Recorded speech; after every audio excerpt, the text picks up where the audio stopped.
Desde hace décadas, el mundo ha visto cómo unos pocos hombres han sido capaces de desafiar a gobiernos enteros, levantando auténticos imperios a base de sangre, ambición y, por supuesto, drogas. Hoy vamos a meternos de lleno en cómo estos cerebros del crimen construyeron sus reinos, transformando la violencia en un negocio a escala mundial. Si hay una frase que resume la filosofía de este mundo, es esta: plata o plomo.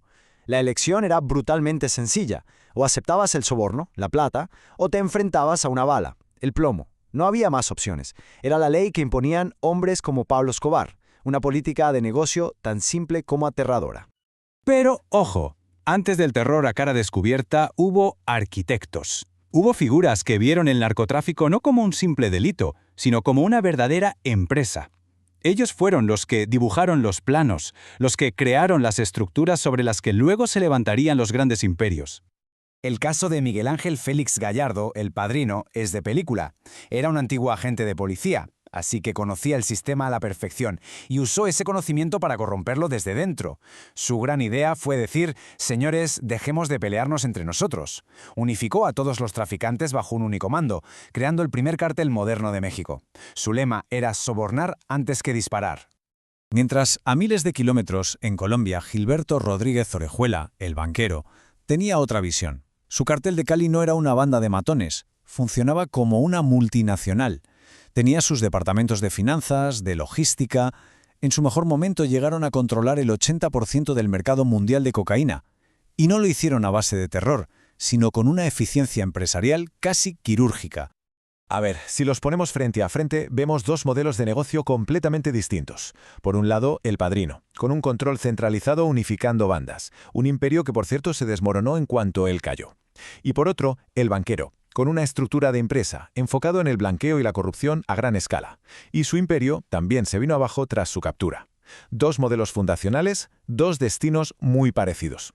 Claro, la caída de estos primeros arquitectos dejó un vacío de poder inmenso, y ese vacío se llenó con una nueva era. Una en la que la discreción se tiró por la ventana y se reemplazó por la guerra abierta contra el Estado. Y todo esto personificado en un solo hombre.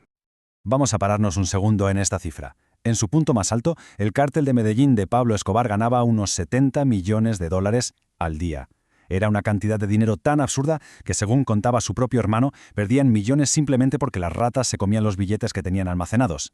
No daban abasto. Pero toda esa riqueza tenía un coste humano que es difícil de imaginar. Más de 4.000 muertes se le atribuyen directamente a su guerra personal contra el Estado colombiano. Aquí es donde el negocio se convierte, sin tapujos, en terrorismo puro y duro. Es que el punto clave aquí es que Escobar no luchaba contra sus rivales, le declaró la guerra a una nación entera. Asesinó a un candidato presidencial, hizo estallar por los aires un avión comercial en pleno vuelo, atacó el cuartel general de la inteligencia colombiana.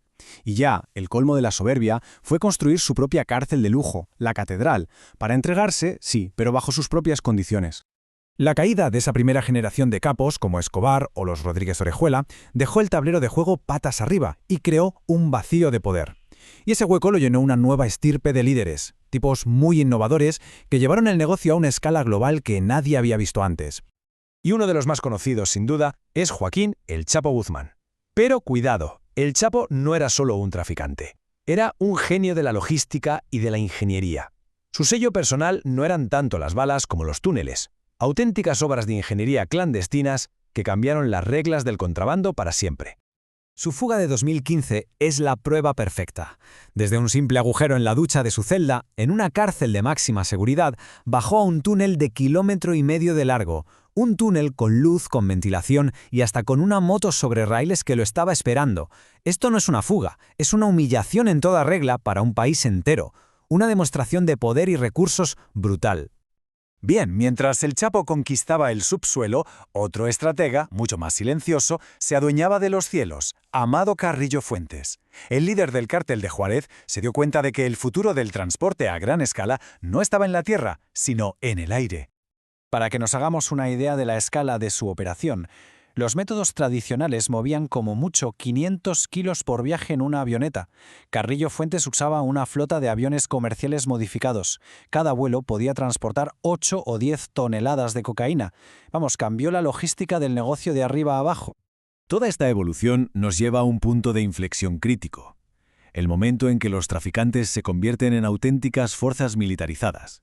Aquí, los cárteles dejan de ser solo organizaciones criminales y se transforman en ejércitos privados, cambiando la naturaleza de la violencia para siempre.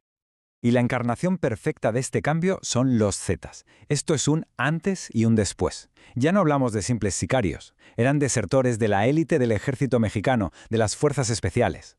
No eran matones, eran soldados. Introdujeron tácticas militares, disciplina de combate y un nivel de crueldad que sinceramente aterrorizó a todo México y redefinió las reglas del juego.